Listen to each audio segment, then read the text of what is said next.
Okay, so let us now start with the BA first year का जो second semester अभी चल रहा है उसकी सिलेबस, जो कि एनईपी के मुताबिक अभी न्यू सिलेबस बना है, उसको सिलेबस को थोड़ा डिस्कशन कर लेते हैं। तो यूनिट 1 में हमें देखने को मिलता है emergence of medieval state, kingship, nobility and उलेमा। थोड़ा सा कंफ्यूजिंग हो सकता है जो जो फर्स्ट ईयर का स्टूडेंट है कि इसमें क्वेश्चन कैसे आएगा, क्योंकि डायरेक्टली नोबिलिटी, किंगशिप और उलेमा दिया है।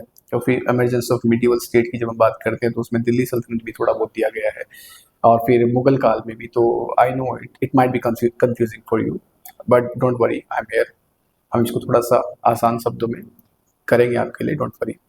फिर यूनिट 2 में इमरजेंस ऑफ विजयनगर एम्पायर की, कैसे साउथ इंडिया में विजयनगर एम्पायर का हमें उदय देखने को मिलता है। एट द सेम टाइम उनके कंटेम्प्रेरी बहमनी किंगडम, इसमें आपका सिलेबस का पार्ट नहीं है, बट कोई बात नहीं, उस समय वो वहाँ पर एक्सिस्ट करता था। फिर मराठा एम्पायर कब हुआ? जब औरंगजेब का समय चल रहा था। तो हमें देखने में आता है कि आज के दक्कन वाले एरिया में, डेक्कन प्लेट्यू में, मराठी स्पीकिंग लोग कैसे छत्रपति शिवाजी महाराज के लीडरशिप में मराठा एम्पायर स्टैब्लिश होता है। And then Khalsa Raj under the leadership of Ranjit Singh.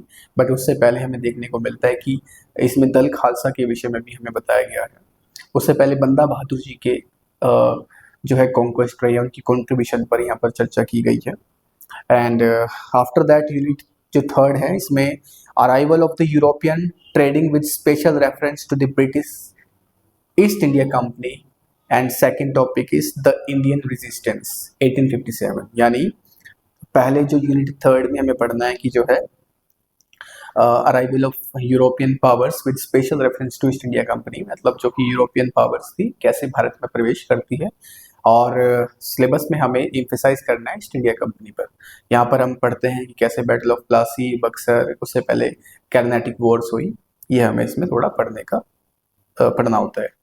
फिर रिवोल्ट ऑफ 1857, यानी जो 1857 की क्रांति हुई, जो भारतीयों का गुस्सा था, जो बहुत समय से पनप रहा था, वो एकदम बूम करके फूटा। सो ये भी आपका पार्ट है।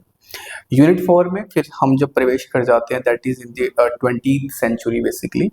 इसमें contribution of Ghadars, Akalis, Naujawan Bharat Sabha and INA in Indian independence. मतलब कि अगर आप देखेंगे तो यहाँ पर गदर मूवमेंट जो है उस पर हमें पढ़ना है, 1914 के आसपास का टाइम पीरियड। अकालीस, ठीक है। फिर नौजवान भारत सभा, जो कि हम इसमें थोड़ा सा भगत सिंह जी के विषय में भी पढ़ेंगे। और आईएनए इंडियन इंडिपेंडेंस, यानी इंडियन नेशनल आर्मी, जिसमें कंट्रीब्यूशन था, लीडरशिप थी सुभाष चंद्र बोस जी की भी। तो ये आपका जो है चारों यूनिट का सिलेबस है, जिसको स्टार्टिंग करते हैं मिडिवल इंडिया से और ख़त्म होता है ये हमारी 20वीं सेंचुरी में, that is the part of modern India. तो ये था आपका सिलेबस, इसको थोड़ा सा आप जो है पढ़िए। और हम जो है मैं जो हूँ साथ के साथ वीडियोस बनाता रहूँगा, starting with the kingship, nobility and उलेमा। जल्दी मैं इस पे जो है सोर्स लेके आने वाला हूँ और वो आपकी बहुत ज़्यादा काम की रहेगी। Thank you so much.